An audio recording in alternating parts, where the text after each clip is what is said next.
Hello student, स्वागत है आपका हमारे चैनल पर थिंक पॉलिटिकल। और अब सही वक्त आ गया है थिंकिंग का भी और एक्शन लेने का भी, क्योंकि आपका पब्लिक एडमिनिस्ट्रेशन का एग्जाम है 11 जून 2025। और स्टार्ट करते हैं हम अपनी वीडियो सबसे ज़रूरी चीज़ से, जो हमें पता है कि ज़रूरी है बट हमेशा मिस आउट कर देते हैं। वो है हमारे इंस्ट्रक्शंस। बेटा ध्यान से आपको इंस्ट्रक्शन पढ़ना है, जिसमें सबसे मेन इंपॉर्टेंट है आपका you have to attempt any 5 questions of the paper.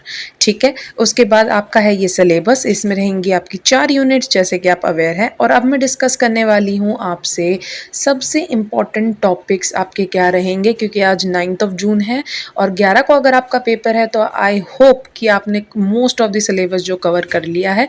अब टाइम है रिविजन का। ठीक है, स्टार्ट करते हैं यूनिट 1 से। यूनिट 1 आपकी स्टार्ट होती है बेटा कौटिल्य से।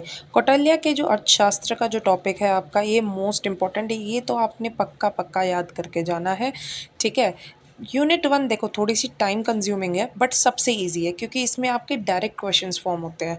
अगर आपको लग रहा है कि आपकी चीज़ें प्रिपेयर्ड नहीं हैं, आपके टॉपिक्स प्रिपेयर्ड नहीं हैं, तो यूनिट 1 में ये 2 क्वेश्चंस तो आप प्रिपेयर बिल्कुल करके जा सकते हैं। 99% है कि आपके क्वेश्चंस यहीं से आएंगे।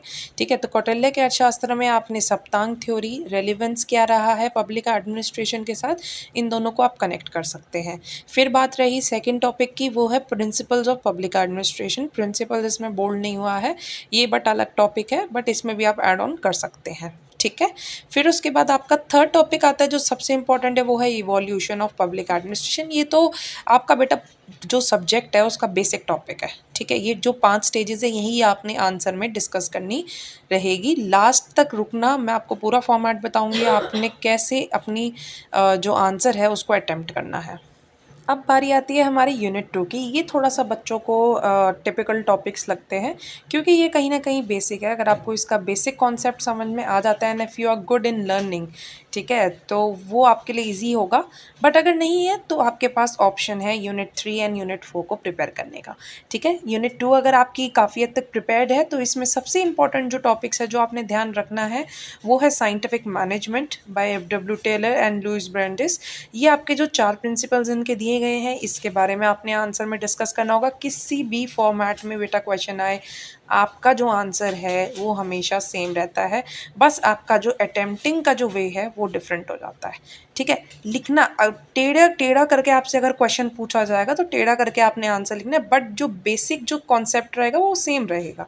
ठीक है, फिर आपका जो सेकंड टॉपिक है आइडियल टाइप ऑफ ब्यूरोक्रेसी, इसको ज़रूर प्रिपेयर करके जाएं। ह्यूमन रिलेशंस थ्योरी को आप ऑप्शन में रख सकते हैं। खैर, ह्यूमन रिलेशंस थ्योरी जो है वो आपका काफ़ी बार क्वेश्चन आया है, बट अगर आपके scientific management and ideal type of bureaucracy prepared है, तो आप ह्यूमन रिलेशंस थ्योरी को ऑप्शन में रख सकते हैं। ठीक है, अब बारी आती है हमारे यूनिट 3 की। यूनिट 3 थोड़ी सी मिक्स्ड यूनिट है। इसमें थोड़ा सा टिपिकल टॉपिक भी है और इजी भी है, बट इसमें फॉर श्योर एक क्वेश्चन जो आपका बनेगा वो बनेगा फ्रॉम गुड गवर्नेंस। एक बेटा आपका न्यू कॉन्सेप्ट जो है डिजिटल गवर्नेंस, इसमें से भी काफ़ी बार चांसेस रहते हैं कि वो good governance and digital governance को कंबाइन करके भी आपसे क्वेश्चन पूछ सकते हैं।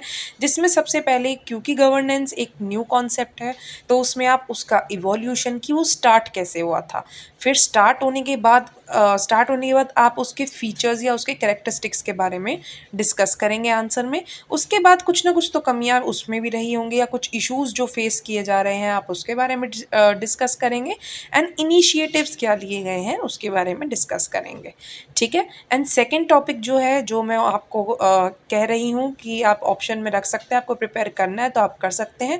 बिकॉज अगर दोनों में से कोई एक क्वेश्चन आएगा, गुड गवर्नेंस का आपका 99% है कि क्वेश्चन आने वाला है, तो आप एनपीएम को ऑप्शन में रख सकते हैं। वरना एनपीएम भी आप प्रिपेयर करके जा सकते हैं, क्योंकि आपके शॉर्ट क्वेश्चंस भी आते हैं, तो उसमें हो सकता है कि आपका एनपीएम से क्वेश्चन आए। नेक्स्ट हमारी जो यूनिट है बेटा, यूनिट 4। यूनिट 4 में आपने डिस्कस करना होगा feministic perspective on public administration. एक ही टॉपिक है, और बेटा इसमें सबसे पहले आपने एक्सप्लेन करना है कि फेमिनिस्टिक पर्सपेक्टिव क्या है। जब आप दो कॉन्सेप्ट्स को कंबाइन करते हैं, बहुत ही न्यूली कॉन्सेप्ट है, एमर्जिंग टॉपिक है, और अभी इस पर कंप्लीट रिसर्च भी नहीं हुई है, अभी रिसर्चेस चल रही हैं, तो इसके बहुत डिफरेंट ओपिनियंस भी हो सकते हैं। ठीक है, फिर आपने एक पॉइंट रख के, एक बेसिक कॉन्सेप्ट रख के कि फेमिनिस्टिक पर्सपेक्टिव आपको इंट्रोड्यूस करना है कि फेमिनिस्टिक पर्सपेक्टिव क्या है पब्लिक एडमिनिस्ट्रेशन से रिलेटेड। उसके बाद आपने सबसे इंपॉर्टेंट जो पॉइंट है एक्सप्लेन करना होगा द फेमिनिस्ट अप्रोच, यानी gender of governance and governance of gender. अक्सर बच्चे इसमें कंफ्यूज होते हैं। अगर आप कंफ्यूज हो, अभी भी आपका कॉन्सेप्ट क्लियर नहीं है, तो मुझे ज़रूर बताएं कमेंट में, मैं बेटा क्लियर कर दूंगी। ये सिर्फ 5 मिनट का कॉन्सेप्ट है। आपको अगर समझ में आएगा तो एक बार ही में समझ में आ जाएगा, नहीं आएगा तो नहीं की तो हम गुंजाइश रखते नहीं है, आपको पहली बार में ही समझ में आ जाएगा, ठीक है। एंड देन आपका जो थर्ड पॉइंट जो आपने उस पर आंसर राइटिंग में ध्यान रखना है, आप डिस्कस करेंगे parameters of understanding gender in administration, कि इसका स्कोप क्या है। इन ईजी लैंग्वेज आपने स्कोप इसका डिस्कस करना है, प्रिंसिपल्स एंड इम्पोर्टेंस। ठीक है, तो बेटा ये आपकी हो गई 4 यूनिट्स। अब आता है सबसे इम्पॉर्टेंट टॉपिक, वो है हमारा आंसर राइटिंग।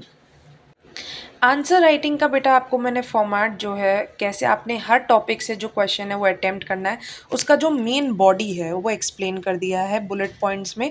आपने स्टार्ट कैसे करना है, एक इंट्रोडक्शन से। कोई भी टॉपिक है, पब्लिक एडमिनिस्ट्रेशन से अगर क्वेश्चन आया है कि what is public administration, starting में अगर कौटिल्य के बारे में आपको बताना है तो कौटिल्य का आप इंट्रोडक्शन में पहले ब्रीफ एक इंट्रोड्यूस करेंगे, पहले आप टीचर को समझाएंगे, क्योंकि आप थ्रू पेपर एक आंसर राइटिंग कर रहे हैं, तो आपने ये समझना है कि टीचर को कुछ भी नहीं पता है। ठीक है, तो आपने उनको एक्सप्लेन कैसे करना है, लिख के आपको एक्सप्लेन करना है किसी को।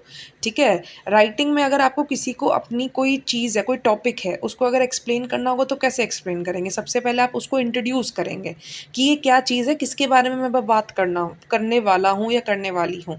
लाइक अगर हम कौटिल्य के बारे में बात कर रहे हैं तो सबसे पहले आप कौटिल्य को इंट्रोड्यूस करेंगे कि ये कौन है। ठीक है, उसके बाद फिर अगर क्वेश्चन में बोला गया है कि अर्थशास्त्र से आपका क्या रिलेशन है, या अर्थशास्त्र को पब्लिक एडमिनिस्ट्रेशन से आप रिलेट करें, फिर आपने पहले उनके अर्थशास्त्र को एक्सप्लेन करना है, उसके फीचर्स एक्सप्लेन करने हैं। सप्तांग थ्योरी जो मैंने आपको बुलेट्स में बताया वो आपका मेन बॉडी हो गया। एंड देन कंक्लूडिंग में आप उनका एडवांटेज या आपको कोई भी क्रिटिसिज्म, एडवांटेज तो नहीं, कोई भी क्रिटिसिज्म हो वो आप डिस्कस कर सकते हैं। We have come to the end of the video and I hope कि तुम लोगों को कुछ काफ़ी चीज़ें क्लैरिटी मिली होगी काफ़ी चीज़ों के लिए। एंड सबसे इम्पॉर्टेंट चीज़ जो आपने ध्यान रखना है वो है आपका टाइम मैनेजमेंट। इतना धीरे भी परफेक्शन के लिए ना लिखें आंसर को कि आपका पेपर ही छूट जाए। इट्स बेटर कि आप पाँचों के 5 क्वेश्चंस चाहे आते हैं आपको परफेक्टली, या अगर आपको लग रहा है कोई एक क्वेश्चन आपका वीक है, फिर भी आपने अटेम्प्ट करना है। कोई भी डाउट हो कमेंट कर सकते हैं।